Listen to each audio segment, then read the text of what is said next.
Hello and welcome to The World This Week, the inauguration edition with me, Gavin Lee. It is week one of the new Trump administration. First, we saw a no-holds-barred swearing-in ceremony in a room stormed by Trump supporters 4 years ago. 1,500 insurrectionists would soon be pardoned and out of prison within hours. Former President Biden sat politely behind as his successor spoke of plans to reverse what he called a horrible betrayal. He promised a new golden age of American expansion, talk of taking back the Panama Canal, planting American flags on Mars, and delighting the tech billionaires sitting in their front row seats. America's manifest destiny, he called it. Just a few months ago in a beautiful Pennsylvania field, an assassin's bullet ripped through my ear. But I felt then, and believe even more so now, that my life was saved for a reason. I was saved by God to make America great again. It's been the first full week of a ceasefire in Gaza, the guns going silent on Sunday. The first 3 hostages released, a moment micromanaged by Hamas to show they're still a fighting force after 470 days of war. Dozens of Palestinian prisoners set free too. And on the ground, aid agencies say they've been struggling to physically get aid to the north of the Strip and past the criminal gangs waiting to loot the lorries. We're going to look at the chances of this ambiguous and complex deal aiming not for peace, but sustained calm. This is the first aid I've received in 6 months. There was no aid of any kind before the ceasefire. With the beginning of the truce, aid is finally coming. And it's been a week that's seen NATO's chief declare the alliance is in crisis mode and saying it's in a really bad place because of underspending in the organisation. Well, the man nicknamed the Trump whisperer, Mark Rutte, speaking at the World Economic Forum in Davos, said Europe needed to wake up fast and to protect Ukraine and itself. The problem, of course, is that we are not yet all at 2%. That's problem number one. Problem number two is that 2% is not nearly enough. To your point, it is not nearly enough. We are safe now. But NATO collectively is not able to defend itself in 4 or 5 years if we stick to the 2%. Well, to talk about that and more this week, let's bring in our panel. Paris correspondent for Time magazine, Vivian Waltz. Great to have you on the programme, Vivian. We talked about this a lot last year, the eventuality of Trump 2.0. It's finally happened. What have you made of this week and what have you been working on? Funnily enough, I've been talking to people in Greenland this week. Yes, it's been a truly momentous week. Not that we didn't expect it. I think what we've learned this week is you actually have to take Donald Trump seriously at his word. He laid out what he's going to do, and he's doing it. The question now is where we go from here. We have to take Donald Trump at his words. Let's bring in independent journalist and another great friend of the programme, Anne Bagger-Marie. Hello. And in the words of one of the former spin doctors in the UK, Alan Evans, it's a great week to bury bad news, given the momentous events in Gaza and the US. Tell us about what's got your attention this week. Well, I've been trying to figure out how to parse this flood of executive orders and announcements out of the United States. I've been trying to separate the wheat from the chaff, the head fakes from the serious policy-based initiatives that might actually have a chance of getting through. And I'm feeling a little PTSD from 2017 through 2021, when every day journalists like us would wake up and say, what happened overnight and what can I make of it? And it was kind of a constant series of churns in those 4 years. And, you know, we're right back in it again. I think you've hit it on the head. The bluster, a hyperbole, comments of exactly what's going on versus what is really going on. The amount of things that are hitting you is an avalanche this week, hasn't it? Also with us, Amar Abed-Rabot, great to have you here. French-Syrian photojournalist, awarded the Knight of Art and Letters from the French government for his work. Amar, thank you for joining us. Tell us about your travels in recent days. Recent days I've been, of course, to Syria, where I couldn't go for 15 years. So it was an incredible moment and very moving. Forget about the work. Of course, the work was very interesting, and I can see some photos here. But also personal. I mean, the emotions, the moment. The moment was extraordinary. And then last week I was also covering President Macron. We can see here one of the photos, traveling to Lebanon for one day. And that was interesting because, France is still have always this incredible or bizarre relationship with Lebanon. And even if it's quite powerless on many things happening there, but still the French president can go and spend a day walking in the street and eating local food with people or posing for selfies. And many people were telling me, oh, can he do that in France? And I said, after the summer troubles in politics, I'm not that sure, but definitely in Lebanon it was. Or he'd be was a quickly moment. involved in a shouting match if he does, as we've seen in recent months. And can I guess from your lapel badge that you are, at the moment, still full of optimism about a blossoming future for Syria? Of course. I mean, nothing can be worse than the years of Assad that we lived for 50 years or more. And it's a moment where we all have to be part of it. We cannot stay on the side of the road watching history in the making. And this is what I'm telling my Syrian friends, but also my French friends or my European friends, to say, okay, you cannot stay on the side watching and saying, oh, they're jihadists, they're not for us, there's something. And then we'll see them going to countries that we might not like. While at this moment they need a lot of help, they need a lot of support. We can give them this help and support and get them to our side, let's say. So yes, the badge is some optimism, but also I know that there's a lot of work to do. The revolution didn't end, the revolution started. And so there are years and years of troubles or problems, but at the end they could be light. It reminds me of the former MI6 top spy in the UK, just retired recently, talking this week to the BBC, saying that you don't deal with the Trump presidency of what you want it to be, you deal with the reality, and the same would apply in Syria right now, wouldn't it? Exactly. I mean, this is what's going on the ground. Of course, it might not be what we wanted, but we have to deal with it, and we have to try to make things better for Syrians and also for us, for everybody.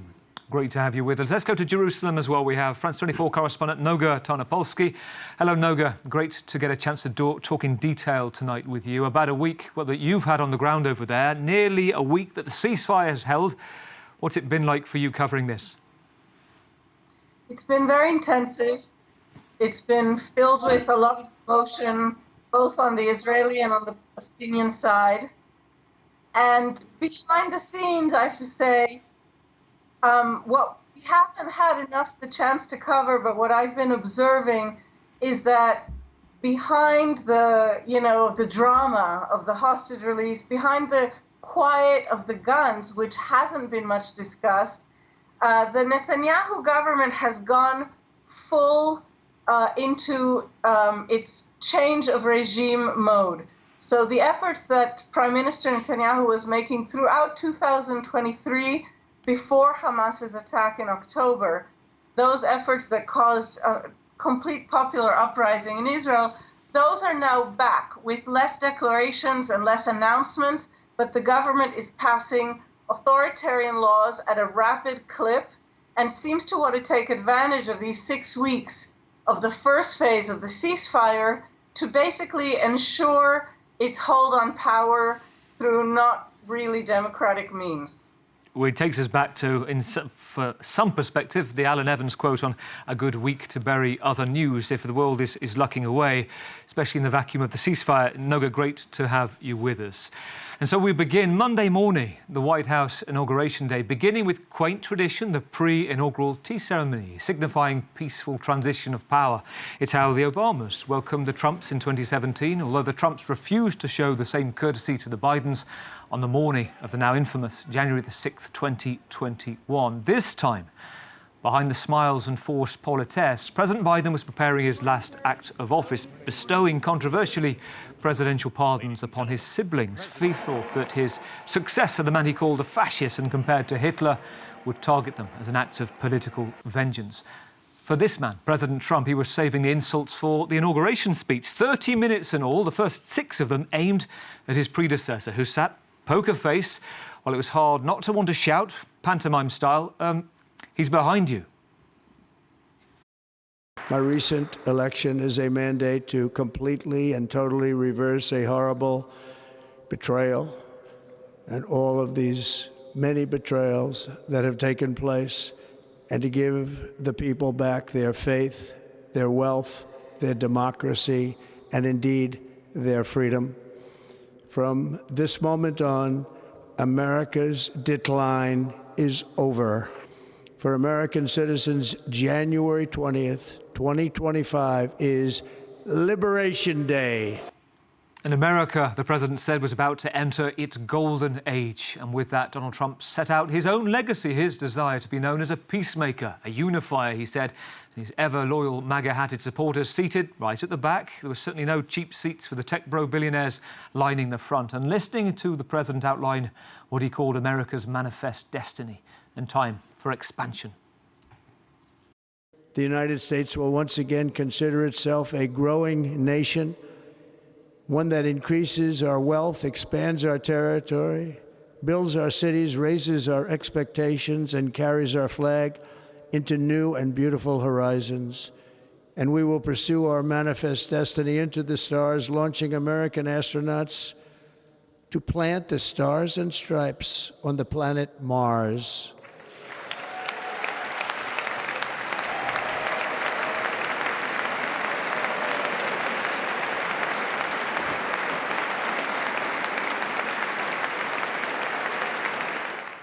Thumbs up from Elon Musk. Well, next, the avalanche of announcement. Giant Sharpie pen time and the signing of executive orders, declaring a national emergency at the southern border, classifying Mexican drug cartels as terrorists, starting a roundup of illegal immigrants for deportation, announcing the end of birthright citizenship, which has already run into legal problems. There was also leaving the World Health Organization. Quote, bring back free speech to America, ending government policies on diversity and gender, quote, social engineering, and recognizing only two sexes, male and female. And he signed some of them in front of his supporters inside the Capital One Arena and gave this running commentary along the way.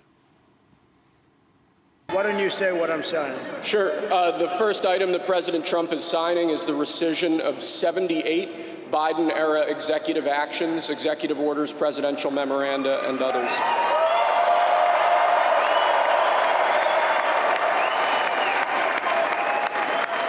Thank you, sir.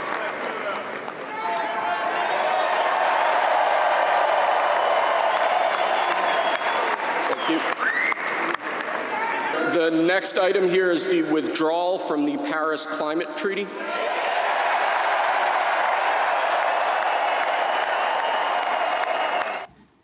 OK, Anne Bagger-Marie, first thoughts. What stood out to you the most, perhaps, from that inauguration day? What stood out for me the most was how lacking it was, despite the words of the new president, in any sense of what really made America great, which was the respect for democratic values and the desire to model those and expand them beyond the borders of America. Not expand America's borders, but to carry American values, democracy, the rule of law, outside of America. The speech itself was even devoid of poetry.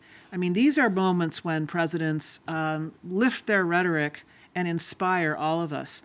I'm sure somebody was inspired by this list of campaign grievances, followed by a to-do list of executive orders that were about to come. But it wasn't an inauguration speech. And I think what was most profoundly disappointing about the whole thing is that, as Vivian has said, we knew this was coming. This is who this man is. He's a showman. He's transactional. He's his vision stops at what's good for him. And we knew all of these things. So for me, Inauguration Day really encapsulated all of that. And it's what happens now is going to be interesting. One commentator for The Atlantic said, essentially, the Trump presidency may have just peaked. because this was the eyes of the world on him. This was the opportunity for him to set out and throw his sharpies into the crowd and declare what he wants without any pushback. The pushback started almost immediately. So I guess what I would probably say to anybody who watched these ceremonies and enjoyed them, I hope you had a good time, because I have a feeling it's going to get a lot tougher for you to feel good about what's going on. Vivian, Anne talked about the list of grievances and also this transactional relationship. I heard some American presenters this week talking about the era of the deal is now upon us. What have you made, or how would you sum up, in fact, the first week of Trump 2.0? Look, I think perhaps the most shocking optic, obviously, was having the tech titans behind him. By the way, also having Bernard Arnault and children behind him. So he wanted to surround himself with uber wealth. And the message was, I'll give you whatever you want. And he will set out to do that. Now, within that, there's a whole lot of other things, and I've got to agree with Anne. This is the high point. He's signed all sorts of deals that are either not going to go through or that are going to make a lot of people, including a lot of Republicans, very unhappy. Scrapping the battery factories, which are mostly in Republican states. Rolling back electric vehicle subsidies. Again, the EV factories are being built in Republican states. Pulling out of the World Health Organization. Wait till we have the next pandemic, which is sure to happen sometime. So I think that he has massively overstepped his mark. A lot of it is not going to pass because it can't get through Congress. And it is going to probably, and I would say hopefully, cause a massive rupture within the Republicans, who are right now like completely cowed, but they won't be for long. And it's what the Democrats make of this too, on the losing side. And I think one of the viral moments, Amar, aside from Melania's hat and the inability of Trump to kiss her with it, was a reaction from Hillary Clinton when President Trump talked about renaming the Gulf of Mexico. Let's take a look at this. A short time from now, we are going to be changing the name of the Gulf of Mexico to the Gulf of America. OK, so a bit of fun on the sidelines. Amar, when you look at this speech, and I also talked about manifest destiny was a recurring theme, evoking the days of the Wild West and the frontiers. What was your take on that? First of all, I'm very much fearing... this is the United States of America. It's like a lighthouse for the world. So I'm very much fearing that many people who are allies or not allies, but who would be inspired by saying, oh, I don't like the name of this area, I don't like this or I don't like that. And they could be, we could be really entering into a mess, and they would say, oh, but the Americans did it, why wouldn't we? It's so this is something.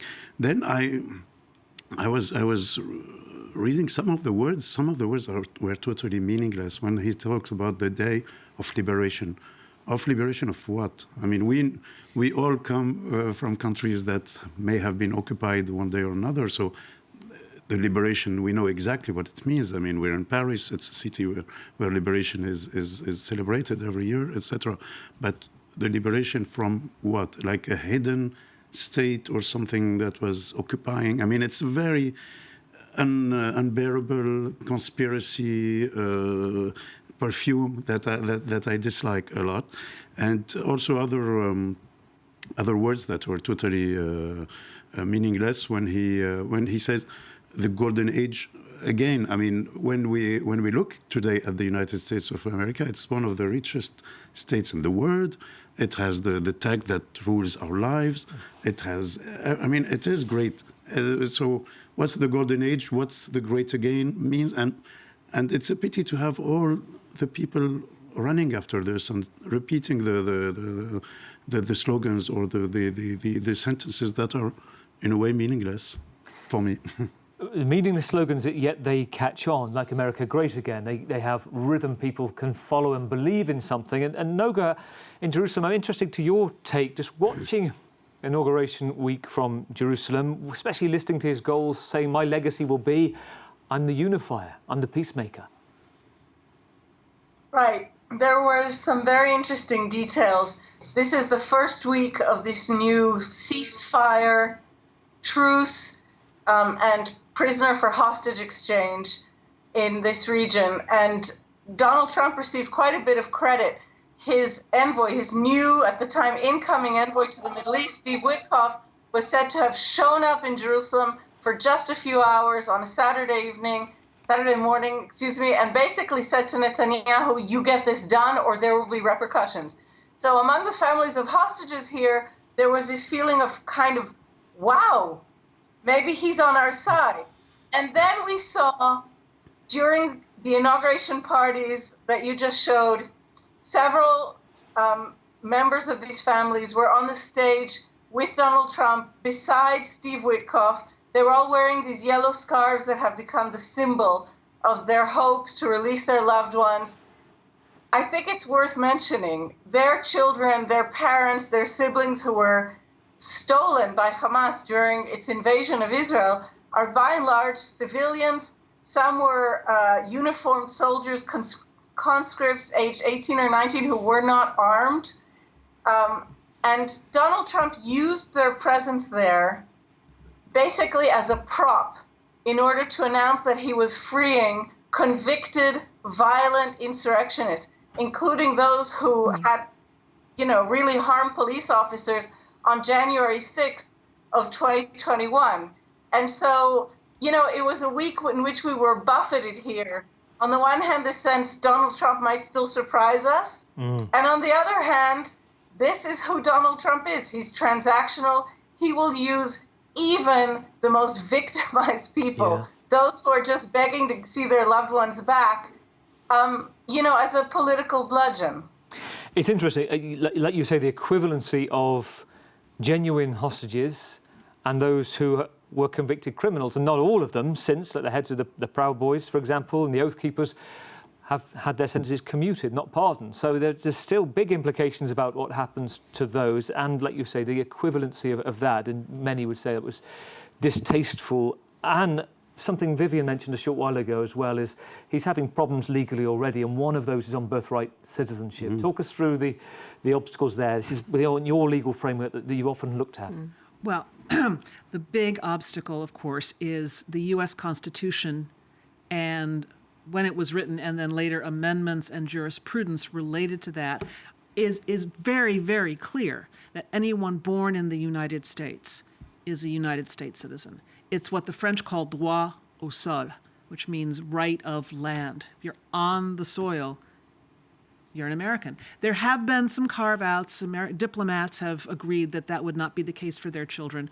But by and large, it is as settled law as can possibly be. It's been challenged a few times, always batted down and said, this is what we believe. So, in putting this out there as an executive order, the planning is, I wasn't in the room, but I'm 99.9% positive. The planning was, let's set this out here, let's see what the legal challenges are, and let's litigate this all the way up through the legal system. It was foregone that this was going to end up in court. Now, what Trump is probably hoping for is that it goes all the way to the Supreme Court, and it may just do that.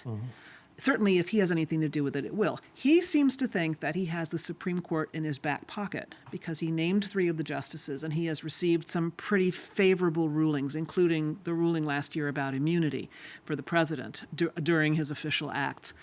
But he hasn't won all the time. So it is a bit of a gamble. But with him, as he said about other initiatives that he's proposed, and that he was pretty sure he wouldn't get through, it doesn't really matter because it's the chaos, it's the causing of the fear that means that he won. Well, he can also say if he doesn't win, he tried it. It was the swamp that ruined it for us. And so that's a promise made and promise kept. It's the campaign win-win. promise. It's a win for him. Tell us something. You talked earlier, and I want to ask you about this, Vivian, and talked about sorting the wheat from the chaff. There's so much that's happened this week. Now, one of those moments that could be something or nothing, and yet has been a viral moment of this week, And I want to ask you this. We'll watch it first, but what was Elon Musk doing here? No, that's not. Elon Musk. Let's see if we can take a look at Elon Musk in action during the inauguration. Elections, they come and go. Some elections are, you know, important, some are not. But this one, this one really mattered. And I just want to say thank you for making it happen. Thank you.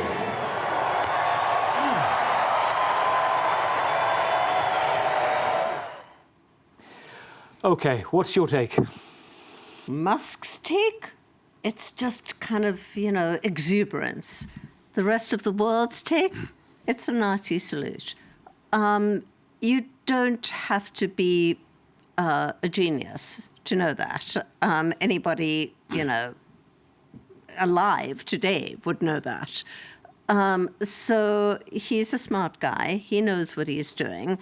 And he is a guy for whom the visuals are extremely important. So his message was, we are going to rule, you know, ruthlessly.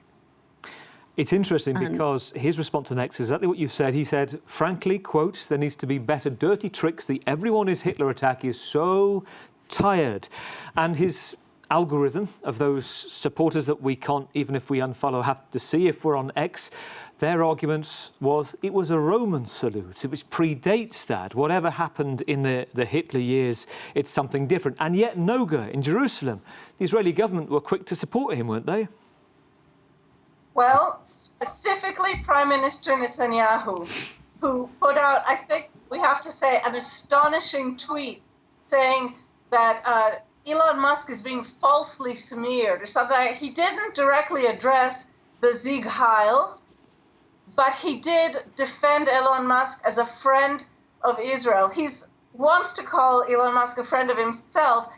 It's really, I think, worth pausing for a moment. The Prime Minister of Israel, who is the son of an expert, a historian expert on European anti-Semitism, basically got down on his knee and defended a titan who used a Sieg Heil, a Hitler salute. I want to add something else about the way Israel is viewing Donald Trump. Yad Vashem, the Holocaust Memorial Center, considered the gold standard for any, reactions, any commentary on anything related to the Holocaust. I asked them several times to please react both to Musk's use of this Nazi salute and to the Prime Minister's almost defense, certainly a defense of Musk, and they simply didn't get back to me. Very interesting. That is fascinating, Noga. Just a quick final word on this issue. When you look at this through a lens of a photojournalist, through imagery, how's this week been for you? Very busy, very rich. I wonder if we're going to have 4 years like this, or as you said, if it's the end of the momentum. I'm also very much surprised by this whole affair about the birth law, because it's very important to the USA, and maybe Donald Trump forgot, but this is a country of immigrants. It's exactly the country of immigrants, and that's why for them it's very important. Where you give birth, the kid is American, and it's been like this for 200 years. I mean, unless I'm mistaken, but it's weird that something so important in the psyche, in the psyche, in the DNA of the country, etc., can be wiped out by signature on an order. So it's very interesting to see how the courts, and I've seen already one court already, I think, declared it non-constitutional. Yes. Mm-hmm. We're at the start of a long process now, to be continued. Well, on Sunday, the war ended in Gaza at 11:15 local time. The guns stopped. Only the second time in 470 days of fighting. The first lasted just a week. This time, the first phase set at 42 days. If it can last, the second and third will see the complete withdrawal of Israeli troops and then the rebuilding of a territory currently in rubble and ruins. The release of the first 3 hostages happened Sunday afternoon, an opportunity for Hamas propaganda, and a show of force is what they chose, picking a rendezvous point in Gaza City where its fighters were filmed holding back a baying crowd, handing the newly released captors to the Red Cross, military fatigues, automatic weapons of the Qassam Brigade. The message was sent that Hamas is still in charge in Gaza after surviving 15 months of fighting. The likely reality is different. Its leadership decimated. It's clearly not completely destroyed. And if there's a security vacuum in the weeks and months ahead, this is a sign Hamas 2.0 could reform and regenerate. So it speaks of the need for a plan for Gaza, how it's rebuilt and how it is governed. And meanwhile, the first 90 Palestinian prisoners were released in the early hours of Monday morning. And on the ground in Gaza, a devastated population started to head back, as we just saw, leaving displacement shelters to see what was left of their homes and lives. Well, let's start with you, Noga, watching on, reporting these developments all week. And you were really disturbed, I think I'm right to say, by the optics of the Hamas hostage release, weren't you? I was. I confess that I was disturbed by all sides' handling of it. I don't expect from Hamas anything different than what they did. They released images that showed them to be a merciless power. And we saw these poor young women, like dressed in hot pink, kind of crawling through what looked like a braying crowd of masked armed men. The images were pretty harsh. But the problem, I think, is a media issue, because since these were the only images we had, most of us transmitted them without giving the context of calling this propaganda. And in fact, we ended up relying on Gazan civilians, on very brave Gazan civilians, who in some cases used drones to take pictures from further away, and thus proving to us that in fact it was all just scenery, that Hamas had created almost a set piece of all these armed men surrounding these women to give a certain impression, and that there were no crowds on the street. And I want to say, on the Israeli side, these images that we're seeing were released by the government press office, which is a branch of the Prime Minister's office in Israel. And what we're seeing are images of these young women encountering their mothers for the first time in 15 months. I had even a conversation about this with the head of the government press office, who told me, well, their families gave permission. And so I want to say there's something prurient about this. I don't think we have the need or the right, to see every whimper of a young woman seeing her mother for the first time in 15 months. And the other thing is, they're all adults. No one has the right to give authorization in their name and to even give more context. In some of the cases, certainly in the case of Romi Gonen, the 24-year-old who was released, her mother was threatened by supporters of Netanyahu during these long months in which she fought for her daughter's life. She was threatened that if she kept criticizing the prime minister, her daughter would pay the price. And so imagine the extent of coercion. She was not in a position to say, no, don't take these pictures. And so my feeling, as you noted, has been that this was really opportunistically handed by all of the powers involved. It's very interesting. So on the one hand, it's about a moment of privacy, taste. It's allowing the hostages and not giving yourself away to the need of showing everything in that moment for the government press office. And yet, what are your thoughts about the TV coverage itself of what happened in Soraya Square, Gaza City? Would you have not shown that? Would you have delayed that, or just allowed the context of what you saw when it happened, which was that the crowd looked very, as you said, tight, close angles. It was a huge Hamas contingent. You come away in the drone shot, you see it was very heavily stage managed. Right. Look, I think it's important, as you did at the beginning of this show, to call it what it is. I don't think we can not show these images, especially when they're being bounced around the world. There's no point in being prim about images that everyone can see and everyone is seeing. But I think our role as news platforms, as news agencies, is to give the context. And as we are showing this, to say, these very difficult images are part of Hamas's propaganda. We're showing them to you because we have no other images. Now we see that these hostages are alive, but keep in mind, this is part of Hamas's public relations barrage. And Good point. do you agree with the point about how you cover it, the difficulties of it, and also the need to show the hostages versus how much you show the hostages? Oh, Noga is absolutely right. Context is everything. And our role as journalists is to present, as the great Washington Post editor Ben Bradley used to say, the nearest obtainable version of the truth, but also give readers a sense of how that truth is obtained and what we're showing them. No, it's absolutely true. I was reminded with the seeing of the reunion of the hostages with their families in this very private, intimate setting, I was remembering the Vietnam era footage you used to see in the United States on television every night of soldiers coming home after their tour of duty and being greeted by their families on the tarmac at Joint Base Andrews or wherever it was they were arriving. But that was a public forum. They were out in the open. I don't know anything about the kinds of permissions they got for that, but at least it didn't feel as though it didn't feel like an invasion of privacy.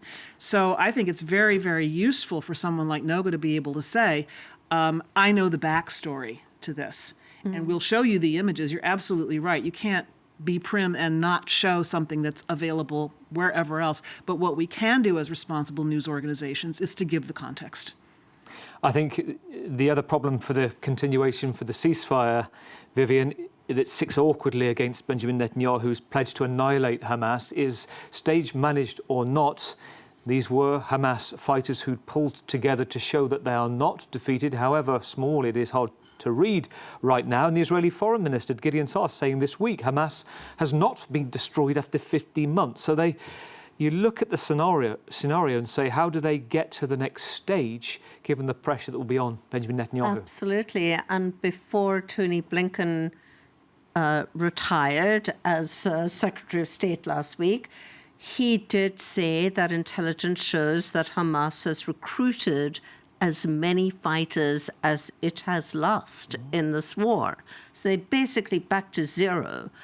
And in fact, for Hamas's purposes, probably better than zero, because they're getting hundreds and hundreds of people out of Israeli prisons. Many of them are obviously imprisoned unfairly with no basis, but many of them are not. And so both sides have extremely tough decisions going forward. And it seems to me, Noga can correct me, but it seems to me that any single little thing could really blow up this ceasefire. And it is going to have to last for months. So phase two also risks Bibi Netanyahu's coalition falling apart. So then he has to weigh up, does he, do what he promises President Trump is going to do and see the ceasefire through at the cost of his coalition and possibly prompting elections that will cost him out. So there's an awful lot that we're going to go through in the next few weeks. In the next few weeks, don't forget the time there's the ceasefire in Gaza. There is also a new military operation in the West Bank, in Jenin, and of course all this military pressure on the civilians do fabricate a lot of young terrorists or young fighters for the next years. So it is a real issue. I mean, maybe Hamas lost a lot of fighters in the last 15 months, but probably there are so many more. When you look at the state of Gaza now, when you look at how it is, the destructions, of course, many young people who have no hope, no place to go. It's a huge prison. Will be happy to join and fight again or something. So I don't know how the targets of Bibi are met or not. Well, it feels, doesn't it, Noga, as well, to Vivian's point as well, we're still in the weeds. We're talking about, how you militarily handle and governmentally handle an exchange of hostages, and another issue right now that's happening as of Friday, which is that the next set of hostages appear to be on the Hamas list. That they are IDF spotters, 4 women who are working at the surveillance base taken, and Israel saying that's not part of the plan. So that could upset things, and yet we're not talking about the day after. That's not something Benjamin Netanyahu's been talking about. Why is that? That's something that Prime Minister Netanyahu has specifically refused to talk about because, as Vivian just said, that risks his hold on power in Israel. Any discussion will provoke his ministers to say, well, no, we're going to occupy, as many have done, by the way, we'll occupy Gaza forever. The Israel armed forces will be there. Some of his ministers have gone so far as to say, we're going to kick the Gazans out of Gaza, and we're going to repopulate it. So he has very extremist ministers who he has never scolded or put in their place. He has allowed this talk to continue. Meanwhile, as you say, he's saying the exact opposite to both American administrations. You can count on me to keep this deal in place. And he really is between a rock and a hard place. And it's unclear right now how he's going to figure it out. There is one thing I just want to specify so that we don't lose track. Secretary of State Blinken, when he mentioned those figures about Hamas fighters, was actually quoting IDF figures. And they're not about all of the war. They were referring to just since the last few weeks since Israel engaged in the new operation in northern Gaza, and in this period of a few weeks, the IDF did say, and Blinken did cite it, that Hamas was able to recruit new fighters at the rate that it was losing them. But this is just a matter of weeks, and we're talking about 24 or so fighters. In the course of this entire war, Hamas, of course, has not been completely destroyed, as we see. In fact, they're negotiating, but Hamas has been almost completely destroyed as a fighting force. Very good point. And moves afoot. We hear from Saudi Arabia, Qatar as well, that they're willing to put billions in on the rebuild, but not right now, not if they're going to get destroyed again. Noga, thank you. It's got time to mention something that could easily get lost this week, but in the Swiss city of Davos, the scene of the World's Economic Forum's yearly get-together, the exclusive ski resort for the bigwigs of industry, world leaders, academics who meet to discuss the significant global themes, pressing issue of the day. It was the NATO chief, Mark Rutte, who made some of the biggest headlines with a frank assessment of the state of the defence alliance as he appeared at an event called the Ukrainian Breakfast among a panel discussing the war and the chances of peace over tea and toast in the Davos Congress Centre. NATO is in crisis mode, he said. Let's take a listen. And the whole of NATO, from California up to and including Ankara, is in terms of ammunition producing in a full year what Russia is producing in 3 months. And as I said yesterday, Russia is not bigger as an economy, the size of the economy, than Belgium and the Netherlands combined. So we are really in crisis mode here. So first, money, much more to be spent, fast. The ones not on 2% have to get to the 2% in the next couple of months. We cannot wait any longer. And then we have collectively to move up, and we will decide on the exact number later this year, but it will be considerably more than that too. And then on industry production, we are really in a bad place here. And don't think that China is producing crap like they did 20 years ago. The ships they are now building, and they have now a bigger navy than the US has, are much better, are at least quality-wise at the same level. And one of a few people in the world that have the name the Trump Whisperer. What do you imagine the method behind that message was? Well, I mean, one of Donald Trump's clear messages, even from his first mandate, was that NATO doesn't pay its fair share, and European nations need to step up and start coughing up more money, or the United States will threaten to pull out. We're back where we were in 2017. It's the same discourse. And lest we think he doesn't mean it, he also pulled the U.S. out of the Paris Climate Accords during his first mandate. Joe Biden took them back in, and Trump has pulled them out again. So he actually, I think, has the will to actually pull out of NATO. On the other hand, Trump being transactional and being what he thinks of as the artisan of the deal, one way in which you bring people to the table and kind of gather the adrenaline to get something done is to issue threats and to issue warnings. Now, Rutte has just thrown down a gauntlet in front of his European partners.